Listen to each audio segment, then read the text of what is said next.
Pô, hoje eu quero falar de um dos caras que produzem conteúdo que eu mais gosto na internet, que é o Raul Lores do SP nas Alturas, São Paulo nas Alturas. Mas a gente vai falar isso aqui por esse videozinho aqui, ó, da Lara. Se liga. Nossa geração é tão mais difícil comprar um imóvel, sendo que para os nossos pais foi muito mais fácil. E o que é que o governo poderia fazer para mudar isso e melhorar a nossa situação para a gente conseguir comprar um apartamento logo? Deixa eu responder essas perguntas com base no livro São Paulo das Alturas, escrito pelo Raul Justilores. Se você já conhece o Raul através do canal dele no YouTube, que também se chama São Paulo nas Alturas, então você já sabe que ele tem cerca de 30 anos de carreira, onde ele foi jornalista correspondente internacional do Brasil em países como China, Argentina, e que nos vários países que ele viajou, ele sempre observou como é que funcionava o urbanismo nesses lugares. Isso é, como é que as pessoas se deslocam, muito menos de carro, tá, do que a gente. E como é que elas vivem. A partir dessas observações e do conhecimento da legislação aqui em São Paulo e em outras cidades do país, ele entendeu por que pra gente é tão mais difícil comprar um imóvel para morar. Aqui na cidade de São Paulo, durante a década de 1940 e 50, a legislação permitia que a cidade fosse crescendo verticalmente, isso é, que as construtoras pudessem fazer prédios cada vez mais altos, o que deixa o custo de moradia muito mais barato, porque permite que o custo do apartamento seja mais barato por unidade. Afinal de contas, está crescendo bastante para cima. Isso permitiu que prédios icônicos, como é o caso do Copan,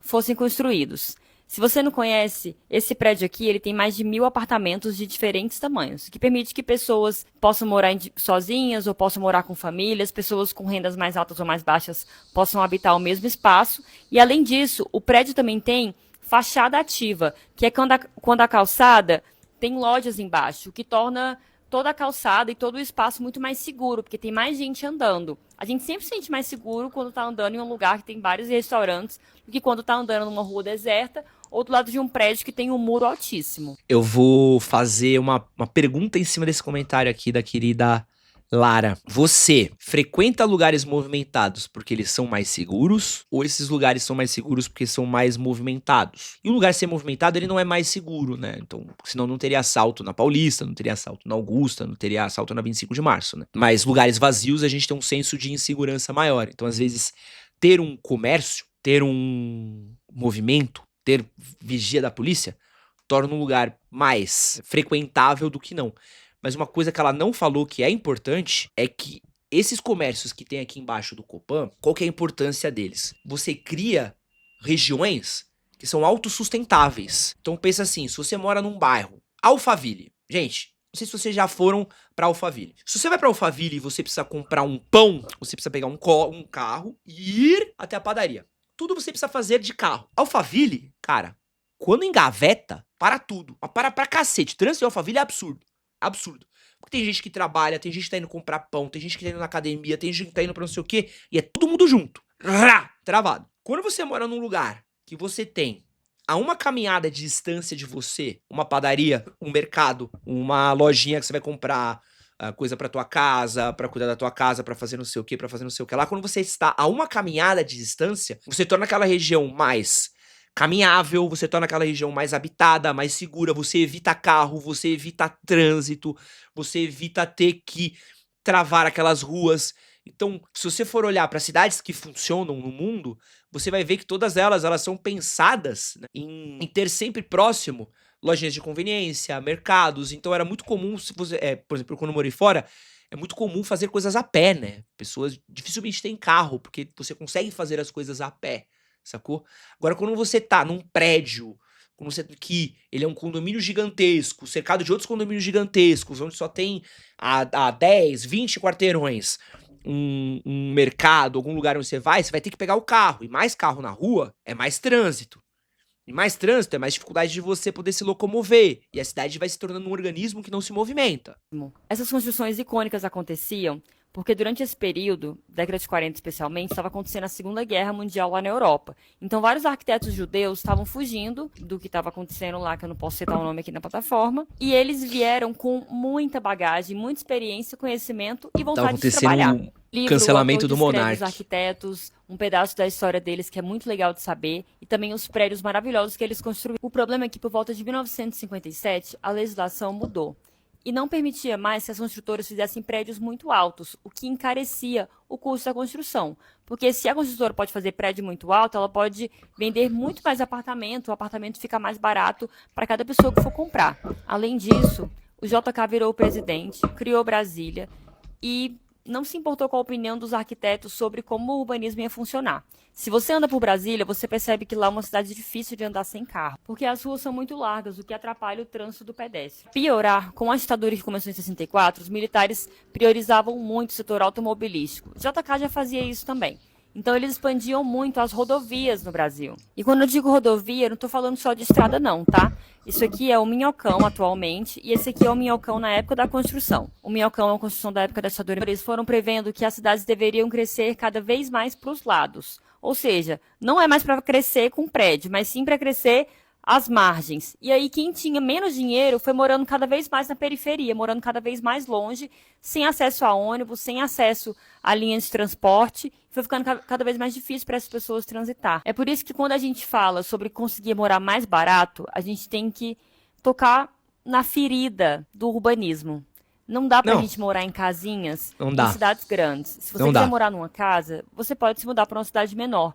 Mas em cidades grandes como São Paulo, Rio de Janeiro, Porto Alegre e Fortaleza, em que tem muita gente, a gente tem que se preocupar com densidade habitacional. Isso é, mais gente por metro quadrado. A construção de prédios mais Não altos, é só que isso sejam também. confortáveis, Calma, que tenham filho, fachadas calma. ativas, ou seja, comércio na calçada, né, na parte térrea do prédio, pra gente conseguir andar, comprar um pão na padaria, tem o mercado por perto, e assim a cidade vai se tornando mais segura, sem que a gente tenha que usar carro para ir na esquina comprar o pão para comer de manhã. Esse livro é maravilhoso, ele é riquíssimo. O livro é maravilhoso mesmo, acho que ela foi bem... Calma, não é só isso, né? A gente não tem que falar só sobre densidade também, a gente tem que falar uma parada muito importante que é a acessibilidade. É a acessibilidade das coisas. Tem uma parada que chama plano diretor. E se você não sabe, isso é muito importante de você entender. Que é o seguinte, é o conjunto de regras que ditam a cidade em que você mora. Então, se você mora em São Paulo, existe um conjunto de regras que ditam essa cidade. Só que qual que é o grande problema que você precisa entender? Sabe quem dita o conjunto de regras? Não é você. Você sabia que no Jardim Europa, essa informação, inclusive, que eu descobri no canal do Raul, me quebrou no meio. Você sabia que no Jardim Europa, um dos bairros mais ricos de São Paulo, com mansões, de herdeiros, de milionários, onde mora a Dória, onde mora toda essa galera milionária, bilionária, vocês sabiam que no Jardim Europa, onde não tem estação de metrô e talvez nunca terá estação de metrô, você sabia que lá é proibido construir cafés e restaurantes? Por conta de, quando foram mexer no plano diretor, uma associação de moradores do Jardim Europa foi fazer pressão na prefeitura e falar, não, a gente não quer aqui, ó, não queremos salões, cafés, não queremos restaurantes aqui, ó, nesse corredor do Jardim Europa. Um bando de rico decidiu que não pode fazer no bairro dele. Agora vai você, Wellington, reclamar na prefeitura que abriu uma salgaderia do lado da tua casa, que passa a tarde inteira fritando óleo, fazendo cento de coxinha, e a fumaça de óleo tá manchando a parede branca de preto da tua casa, e tu passa o dia inteiro cheirando cheiro de fritura, que abriu um Habib's do lado da tua casa. E pergunta pra mim se você, o que a prefeitura vai falar pra você. Se você sabe quando foi a reunião de plano diretor. Pergunta pra mim quando você sabe. Não, porque quem dita o conjunto de regras são os amigos do rei. Quem dita o plano diretor da cidade são as imobiliárias, são os milionários, né? A população mal sabe que existe isso. E isso funciona pra enfiar no nosso rabo. E aí, a gente tá sempre a uma mudança de virar um caos total. A gente tá sempre a um prefeito mal intencionado que queira fazer um lobby. E aí eu vou falar um bagulho pra vocês que é papo de doido, tá? Eu, quando trabalhei nos 2 meses que eu trabalhei como estagiário nos sindicatos de corretores de imóveis de São Paulo, que fica no mesmo prédio que o Cresce, quando o Kassab entrava no prédio, as pessoas saíam e batiam palma. Você fala, por que as pessoas batiam palma pro Kassab? Coincidentemente, no governo do Kassab, foi um dos governos onde mais teve incêndio em favela, em São Paulo. O dobro. Em um ano, tinha tido o dobro de incêndio de favela que tinha tido em 4 da última gestão. E boa parte dos lugares onde eram favelas viraram condomínios de luxo. Ali. É só olhar pro seu Roberto Marinho. Roberto Marinho inteira era só favela uma época. Foi passado fogo, foi limpado com fogo, virou tudo condomínio de luxo. Olha o trânsito da Roberto Marinho como é hoje. E não tô falando que, porra, saudades das favelas e tal, mas assim, aquelas pessoas foram pra algum lugar. Aquelas pessoas foram tiradas de um jeito que também não é o jeito certo de ser tirado. E são pessoas ainda. E tu pessoa jogou pessoas vulneráveis nas ruas, né? Construiu um monte de condomínio aqui na Moca. Aqui na Moca, rolou uma especulação imobiliária absurda. Tem Rua da Moca, Rua do Acre na Moca. Um dia que você não estiver fazendo nada, tu quiser entretenimento, pega o seu carro, vai até a Rua do Acre na Moca. Tu não consegue atravessar a Rua do Acre, mas por causa do trânsito, da quantidade de prédio e por causa de toda a estrutura que fez e do Waze, que é um crime contra a cidade também, tá?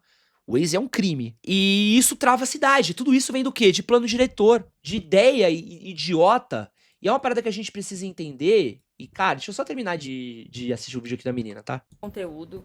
Se você comprar essa edição, que é a que eu comprei, você vai ver que ela tem um mapa que vai te ajudar a se situar ao longo do período de construção. Recomendo muito que você acesse o canal São Paulo Bom nas livro, Alturas tá? do Bom Raul. livro, tenho, tô Vou deixar lendo. aqui bem detalhado na descrição. A gente realmente deveria começar a falar Bom mais sobre canal. o urbanismo no Brasil. Falar mais sobre construir prédios nas grandes cidades. Fazer fachadas ativas para a gente conseguir andar por essas calçadas.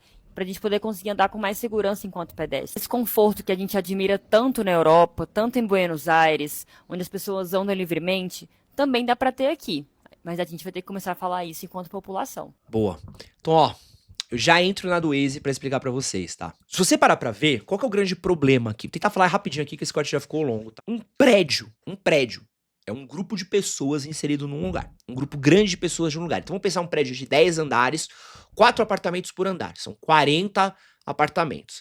Se cada apartamento tiver 3 moradores, a gente vai ter 120 pessoas vindo aqui, ó. Prá! Se for 3 torres, são 360 pessoas que são inseridas naquele contexto. Se tiver 2 carros por apartamento, 240 carros que são inseridos naquele bairro. Toda vez que você faz um prédio, você precisa pensar que aquilo ali é um impacto para aquela região. A arquitetura daquele prédio, ele é um impacto para toda aquela região. O jeito como a esquina é pensado, o jeito como o comércio é pensado, o jeito como a rua é pensada. Agora a gente tem tido um plano diretor, se eu não me engano, você pode fazer prédios maiores, próximos de avenidas, e pra dentro dos bairros você tem que fazer prédios menores.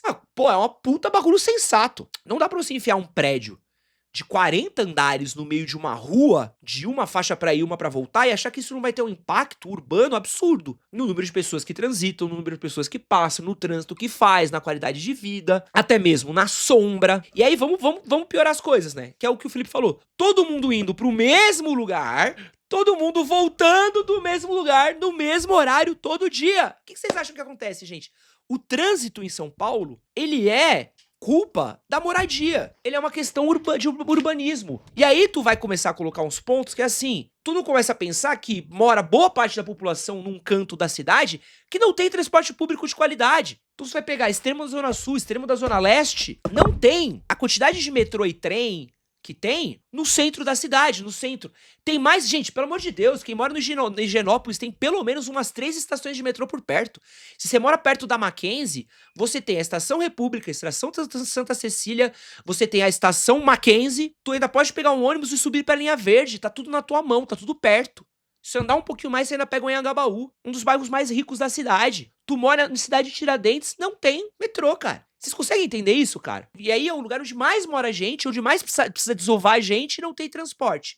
Mas a região rica tem. E aí como é que você traz a galera de lá pra cá? E aí você começa a fazer o quê? Começa a jogar a galera pra trabalhar tudo numa região. É a Faria Lima, é a Berrini. Em vez de você pegar e você querer capilarizar a região em centros diferentes comerciais, onde você consiga fazer com que o trânsito flua melhor, para evitar que tenha uma concentração gigantesca. Ou pelo menos dar opções de entretenimento para as pessoas e lazer, onde as pessoas não precisam sair dos bairros delas para ir rumo ao entretenimento. É comum pessoas que moram no fundo da Zona Leste ter que se deslocar até o Tatuapé e o Carrão para poder ir num barzinho, para poder ir num restaurante, para poder comer uma coisinha mais legal. O urbanismo, cara, tipo, essa questão de você olhar como uma cidade é pensada é qualidade de vida. Porque assim, o que eu vejo de tonto falando, tinha que derrubar essas casas e construir um prédio aí. Mas o impacto que vai ter isso na região? Castrinho, com todo respeito, tá falando besteira. Marcos, você acha que São Paulo tá legal? Papo sério, você acha que São Paulo tá legal? Só se você for um imbecil de achar que São Paulo tá legal. Só tem que ser muito imbecil de achar que São Paulo tá legal. Você é muito imbecil. Muito imbecil. Assim, boa parte das pessoas que... Pô, é só pegar uma pesquisa muito grande, entendeu? O querido da cidade de Tiradentes, aqui a cidade de Tiradentes, se eu não me engano, mais de 90% das pessoas que moram na cidade de Tiradentes não trabalham na cidade de Tiradentes. Ele precisa atravessar São Paulo pra ir pro trabalho dele, sacou? Você tem bairros dormitório em São Paulo. O cara precisa atravessar a cidade, só que você não tem a estrutura. Tu vai pra uma outra cidade do tamanho da dimensão de São Paulo, fora daqui, não tem, certo? Aí você vai virar, vamos falar de home office, que podia trazer qualidade de vida. A galera cancelou o home office pra voltar pro horário das 9 às 6 pra aumentar o trânsito médio. Tenta atravessar São Paulo 6 da tarde. Outro dia eu tava na Lapa, terminei uma live, sei lá, 7 da noite, 7:30 da noite, demorei quase 2 horas pra voltar pra minha casa na Zona Leste. É uma linha reta, velho. É uma linha reta. Isso que a gente não tá falando de quantidade de construção que é feita em manancial, quantidade de construção que é feita em rio, quantidade de mato que a gente corta. São Paulo é uma das cidades que menos tem árvore no mundo, né? O do Brasil, com certeza, que tem pouquíssimo metro quadrado de verde por metro quadrado de asfalto. Ah, a gente não entende porque tem alagamento. A gente não entende porque essa cidade chove e alaga.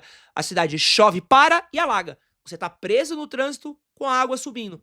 Mas pro Marcos, tá certo. O patrão mora do lado do escritório, o trabalhador imbecil que atravesse de carro 4 horas de trânsito, e aí vai vir a solução do idiota, vai ser compra uma moto. E aí vocês não entendem por que tem tanta gente com moto? Porque é um transporte barato, com um corredor e que atravessa rápido a cidade, sabe? É completamente errado. Tu cria uma cidade pensada pra carro, com a porra da galera afastada do centro, né? Pô, e aí vem o filho da puta que não sabe do que ele tá falando, pô, vai se fuder, entendeu? Vai se fuder. Não, o Marcos não quer atenção, né? O que o Marcos quer tá mole. Só pode ser, irmão. E aí aqui, quero falar um bagulho de orelhada, tá? Por que tem tanto acidente de moto? Por que será, né?